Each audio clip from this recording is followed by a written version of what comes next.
Hey everyone, this is GGN for Wednesday, November 13th, 2013. I'm going to cover the Middle East news, Syria, Iran, but also some Africa news, and also immigration and how that relates to Europeans and people in the United States. Because we bomb them and then they go usually to Europe and North America. So I'm going to try to track.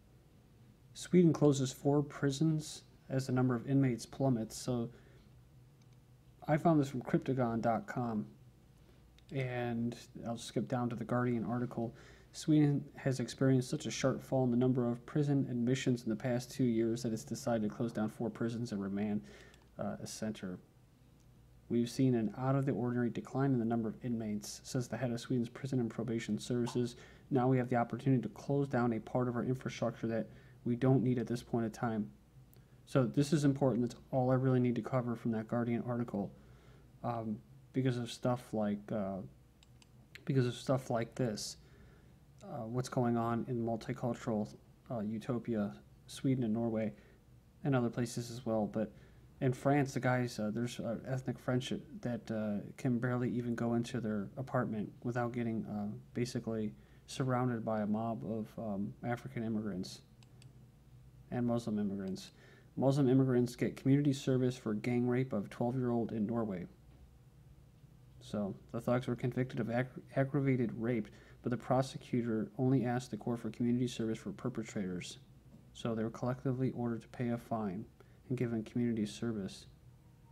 One of the perpetrators was also convicted of raping another 13-year-old victim. He was only ordered to pay a fine for that rape. So this is how justice is done in Sweden. So these racist and violent Muslim immigrants assaulting police, arson, and rioting. And the thing is they say that the police, I read an article about in Germany and in Sweden or Norway, one of them, where they were actually losing control because of the amount of immigrant populations wherever they're at. They just don't have the resources, and they say that it's because they don't have the funds to create more police stations. So this is what they're saying. So I would imagine and go on a limb that it's going to get a lot worse in Sweden and Norway as far as safety for Europeans and that, because they're saying that they don't have the money, and now they're saying that they're not that they're closing prisons because they're not actually incarcerating people that should be.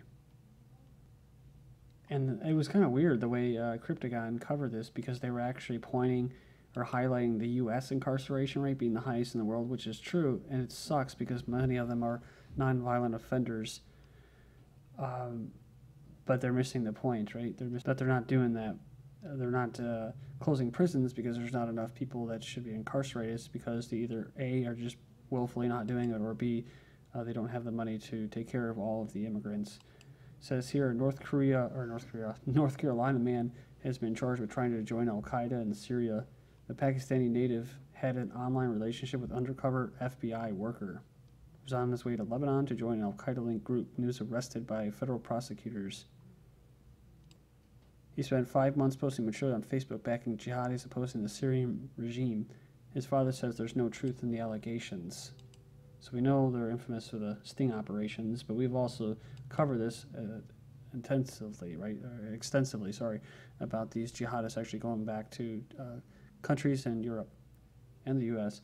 As son heads to Syrian front of family in Germany plots kidnapping to bring him back. So they're going to try to kidnap their son to bring him back to Germany. In Saudi Arabia, they're earmarking $300 million to the so-called Syria transitional government. We're talking about Saudi Arabia getting kicked aside, possibly. Could be destabilized here in the near future.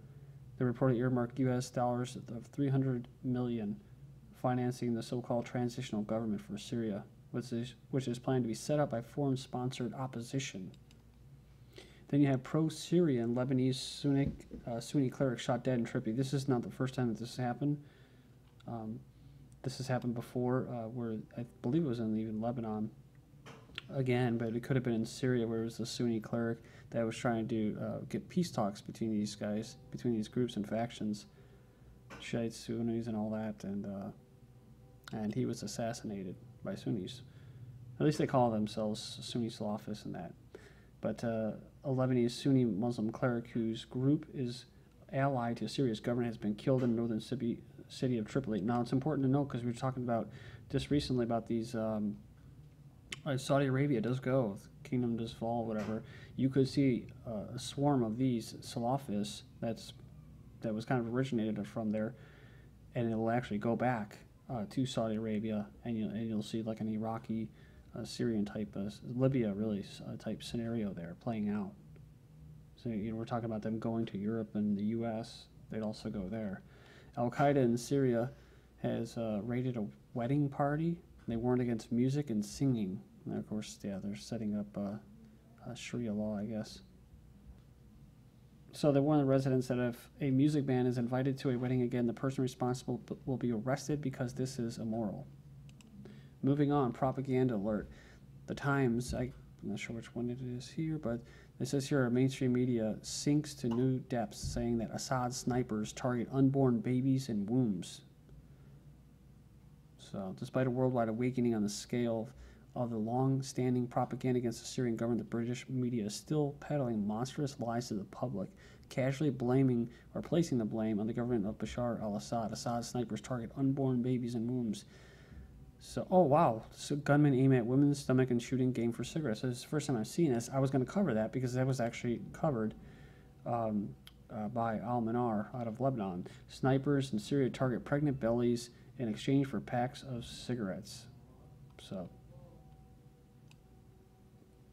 but as far as the original article, I don't know if it says this in there in the Times, but it says here the British doctor that was over there, this is what it's based off, this whole story, said that the snipers were mercenaries who came from far countries to fight in Syria. So these snipers, these guys were probably trained, and you wonder who trains them. Well, just recently, remember the first, these rebels are being trained by the CIA down there in Jordan. First Syria rebels armed and trained by CIA on the way to battlefield. The first cell of these terrorists trained and armed by the agency is making its way to the battlefield, says Obama. Yeah, this was on September of this year. The IAEA is ready to verify any nuclear deal with Iran. So the inspectors are going to confirm implementation of any pact. Fresh off of signing their own cooperation deal with Iran, the International Atomic Energy Agency's chief confirmed the agency's willingness to help with the implementation of any deal between Iran and the P5+1. Pretty interesting, because Iran hasn't changed anything. They're still doing the same thing that they've been doing, and all of a sudden they're oh yeah, okay, yeah, they've changed. But like I said, I think there's something that they're trying to get from Iran, some kind of financial stability for the Western system that they're going to try to suck out of this. New Iran sanctions would risk war, says White House. They said that on Tuesday, tightening sanctions on Iran could box America into a march to war and derail a diplomatic push to reach an agreement with Iran's nuclear program. Kerry to warn U.S. Senate of new Iran sanctions. He's skeptical. He urges skeptical U.S. lawmakers to not proceed with the new sanctions aimed at halting Iran's nuclear drive. So there you go. You tell us something doesn't smell right. I made a video recently about assassinations in Iran and terrorism in China. It's something that I noticed, the trend going on here recently in the last month. And then you have this, Iran's deputy minister has been assassinated November 10th. The Iran deputy minister of Industry, Mines, and Commerce was assassinated on November 10th. Unidentified men shot at him when he was in his personal car in Tehran. But another story, an article posted, says that they caught the man, and they said that it was actually personal and it wasn't political. But, I mean, if it was political, would they really admit it? The problem with countries like Iran or North Korea or other things, Libya, is that they try to deal with these countries, the Western countries, who are ready to bomb them at any time, and they tend to kind of puff up their, what they are able to do. They inflate their capabilities, and it actually looks good at home, makes them seem like they're strong, but overseas they can turn and twist that around on them to their own people as propaganda, saying that they're going to come attack Americans. I remember where the chemical weapons were going to go, the disposal of the chemical weapons, where they're going to send them. Norway said, no, we don't think so. And we were talking about Albania. Well, look at, they've responded. Albanians protest effort to make Syria chemical weapons disposal their problem. The protesters marched on U.S. Embassy condemning the proposal. Also, yeah, I forgot about that. Lebanon also said no. The theme was, when they were marching on their banners, was "Yes, we can say no." So they said here that the undertaking was a matter of sovereignty and not something the international community ought to simply throw Albania's way. But the prime minister says basically he was in talks. They didn't confirm a plan yet, but it says here his hope was to get his nation into the EU. So it could mean pleasing Western nations will trump local wishes. So kind of like with Turkey, hating terrorists and that to try to get in there. But Turkey is also responsible for closing their borders purposefully and allowing these refugees from Syria to flow into Bulgaria so they can handle them. Bulgarians are protesting the Syrian refugee invasion from Turkey. And actually, I just saw this article today from the 12th. Students tried to blockade Bulgaria's parliament. 5 have been detained. October 2nd, Bulgarian refugee chief has been fired amidst Syrian influx. These protesters in Bulgaria say, "We want to stay in Bulgaria and live with dignity. We know that for this to happen, something has to change and this government has to go." So they want to stay, unlike other people who just leave, like Tina Turner relinquishing her U.S. citizenship, declaring that she no longer has any strong ties to the U.S. And Somalia has a lot of refugees, and that's part of it besides resources. But UN Security Council okays African troop surge in Somalia to break al-Shabaab, which they probably won't do. But it says here they authorized 4,400 more, which makes it 22,000 troops in total for the AU soldiers. They called for massive UN assistance. Here, this is what you have in the U.S. from November 7th. Somalia wins Minneapolis City Council seat. And when they're here, Somalis filed discrimination complaints over prayer in the workplace. I'll come back to this at the end here in the last couple of minutes. All these riots that were going on in Sweden earlier this year, it was actually questioning multiculturalism. See this article from the LA Times, the U.S. Army discovers Africa. They start out by saying on a list of U.S. military priorities, Africa has always been ranked at the bottom, but now appears to be changing.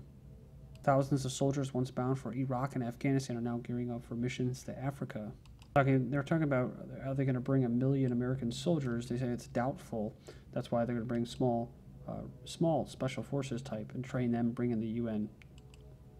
Here you have the new model armies. Why are Western forces being deployed across Africa from the independent of the UK? The new mantra, muscular soft power, is designed to fight insurgencies. And that's the ones that these people fund, these mercenaries, not the rebels, mind you, that want the resources. And they prepare states to defend themselves against these rebels who are trying to look out for their people, while building up infrastructure and civic institutions like schools and doctors and all that to brainwash them and make money off them. Oh, look at this from today. U.S. blacklists Nigeria's Boko Haram as terror group.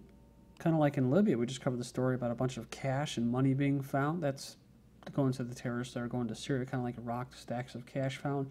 Greece intercepts mystery ship with 20,000 Kalashnikovs on board. Wonder where they're heading. But as far as resources goes, there's minerals and rare minerals stuff for gadgets, tech gadgets. But as far as oil goes, U.S. expected soon to be crowned world's oil king, which is why they'd be done with Saudi Arabia. But there is an agenda here to bomb places and create refugees and mix the cultures up, really to destroy the cultures, mix the races up. It says here, except for the people all the way at the top, European countries need to come to terms with their multicultural identity from November 5th. They've actually diagnosed it or come up with a diagnosis. If you don't want to have this happen to you and your people destroyed, they call it xenophobia. Then you have this, Jews play a leading role in promoting multiculturalism in Europe. This is actually coming from a government-funded Jewish group in Sweden, saying that Jews will have a leading role in multiculturalism. It says that there will be a resurgence of anti-Semitism because the people haven't learned to be multicultural in Europe.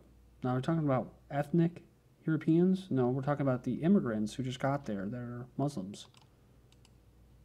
So they created this monster. Now look at this. Anti-Semitism in Sweden forces Jews to question their future perpetrators, primarily Muslim immigrants. Talking about the riots in Sweden, right? It says here on Israeli TV, Jews must flee multicultural Europe. They were the leaders of the fight for open borders. Now they're heading to the U.S. And it seems the only time whites are attacked and is covered in the media as a hate crime is when it's against Jews. NYPD is probing attacks on Jews as hate crimes. And only a Jew like this Richard Cohen from the Washington Post can be openly against interracial marriage. and it not be considered hate crime but a gag reflex. Thank you.